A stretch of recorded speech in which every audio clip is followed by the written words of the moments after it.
नमस्कार, आप सभी का एक बार फिर से स्वागत है हमारे चैनल भक्ति ज्ञान में।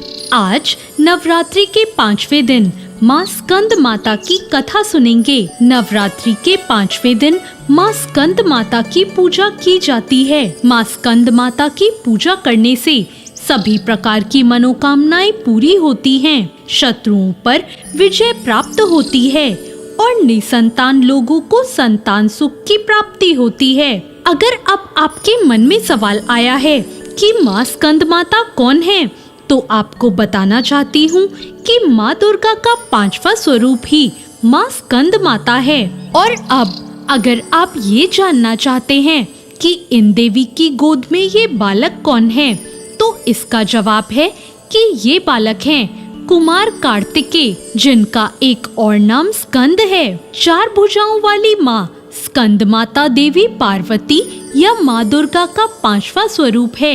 ये 4 भुजाओं वाली माता शेर पर सवारी करती है। इनके एक हाथ में कमल पुष्प है और एक हाथ से ये अपने पुत्र स्कंद कुमार यानी भगवान कार्तिकेय को पकड़ी हुई हैं। भगवान कार्तिकेय को ही स्कंद कुमार कहते हैं। स्कंद माता का अर्थ हुआ स्कंद कुमार की माता।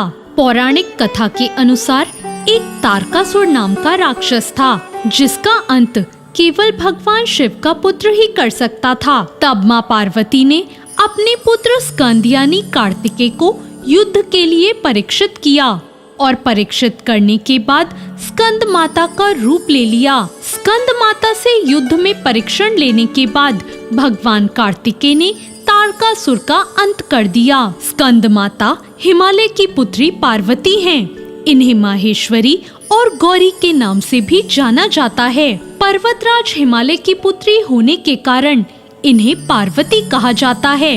इसके अलावा महादेव की पत्नी होने के कारण इन्हें माहेश्वरी नाम दिया गया है और अपने गौर वर्ण के कारण इन्हें गौरी कहा जाने लगा। माता को अपने पुत्र से बहुत प्रेम है, इसी कारण माँ को उनके पुत्र के नाम से पुकारा जाना उत्तम लगता है। मान्यता है कि स्कंद माता की कथा पढ़ने या सुनने वाले भक्तों को माँ संतान सुख प्रदान करती है और सुख समृद्धि भी देती है। स्कंद माता को भोग स्वरूप केला अर्पित करना चाहिए। माँ को पीली वस्तुएं बहुत प्रिय है, इसलिए केसर डालकर खीर का भोग भी लगा सकते हैं। नवरात्र के 5वें दिन लाल वस्त्र में सुहाग की सभी चीजें और लाल फूल और अक्षत माँ को अर्पित करने से महिलाओं को सौभाग्य और संतान की प्राप्ति होती है। इसके साथ ही 5 कन्याओं और 5 बालकों को भेंट स्वरूप खीर और मिठाई देने से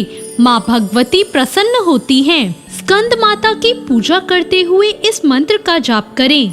या देवी सर्वभूतेषु माँ स्कंद माता रूपेण संस्थिता, नमस्तस्यै नमस्तस्यै नमस्तस्यै नमो नमः। तो ये थी माँ स्कंद माता की कथा। आपको ये कथा कैसी लगी कमेंट करके जरूर बताएं और साथ ही मेरे चैनल भक्ति ज्ञान को सब्सक्राइब करना ना भूलें। धन्यवाद।